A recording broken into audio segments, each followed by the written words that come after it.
Big Bass Bounty Hunter down in Tennessee, and these are my glory day bass.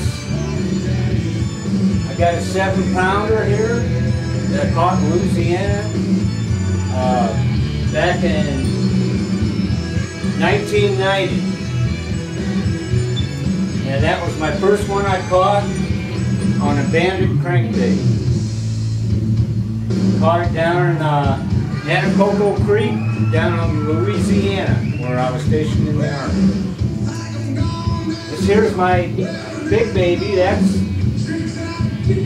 an 8-pound largemouth, and that was caught in the Lake Bloomington spillway, August 9th, 1986. So I've yet to beat an 8-pounder. I've lost a lot of big bass bigger than 8 pounds. But I caught that on a jig and crawl. And I wouldn't mount anything unless it was really special now. I don't do any, I'd rather not. I'd rather release the bass back in the water. This is my 7-pounder. I caught in the Vermilion River May 31st, 1995. Caught her on a chartreuse and white spinnerbait with a power crawl on it down below the big dam in Pontiac, Illinois.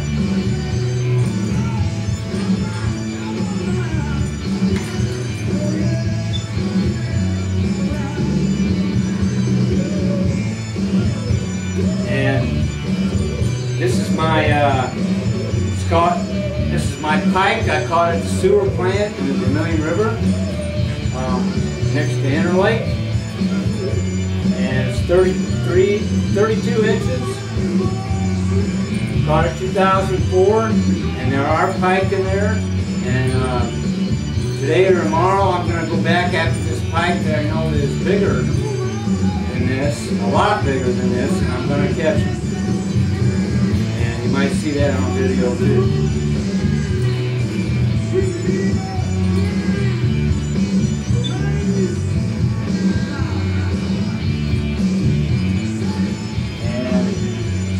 This is my girlfriend's Betty's beautiful fireplace, and we're going to be sitting there this winter, all nice and toasty right here in front of the fireplace.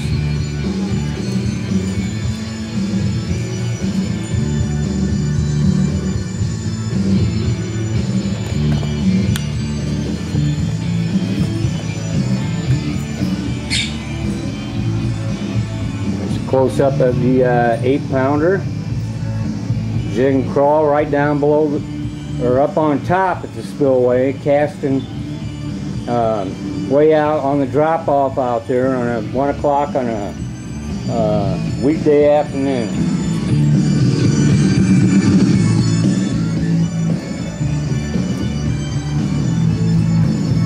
And that's my 7-pounder Vermilion River bass.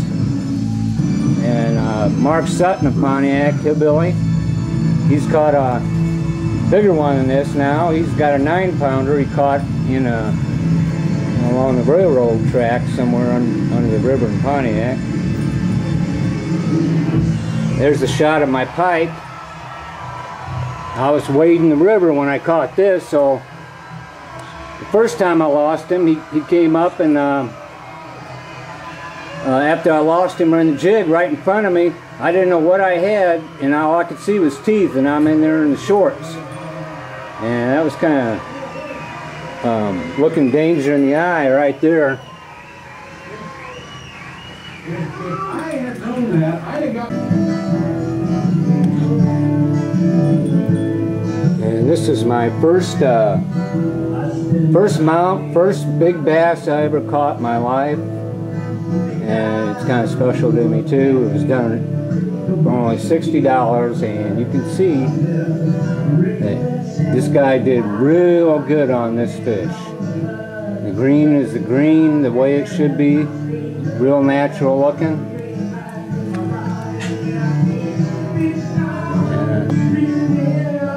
And Gibson's Taxidermy, Leesville, Louisiana. And I fished this little lake down there when I was stationed in Fort Polk, Louisiana for 4 years.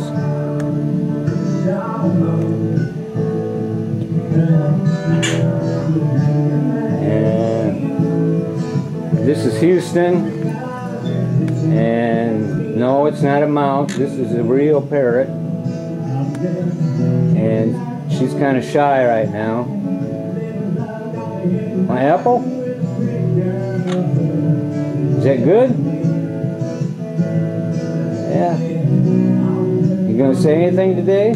Huh, Houston?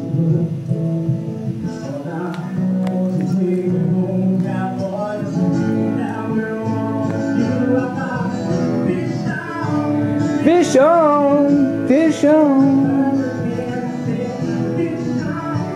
fish on. And what I caught the pike on was chartreuse and white shallow diver Bandit crankbait, which I have repeated over and over. Bandits are my favorite crankbaits, and it's not the only thing I use, but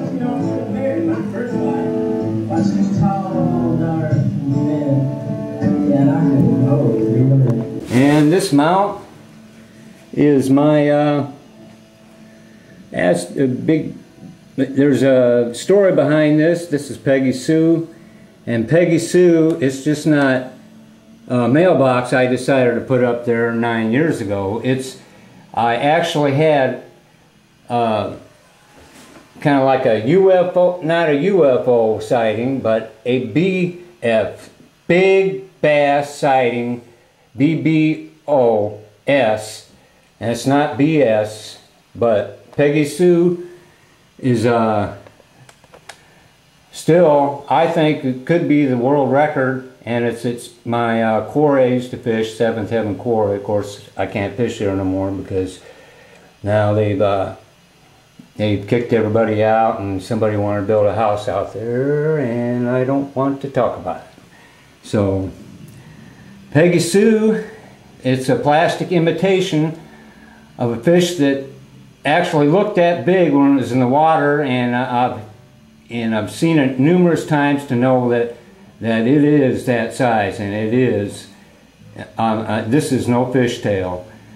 That's why I put it on there, because I really would like to catch it someday, and maybe something will happen where I can. But that's the reason Peggy Sue is mounted on top of my vehicle, because it's a mount, just like mounting a fish. It's mounted up there, and it's mounted after Peggy Sue, which I could think might be close to 30 pounds, and I don't think I'm exaggerating. And it's at the quarry, and I know that they're all on steroids out there with that dump in the back, so I know something could have happened where there could be a fish that big. To get that bastard in the boat, we were taking on water, just barely afloat. When we reached the dock and the crowd gathered round, they said, "We heard on the air he was pulling you down."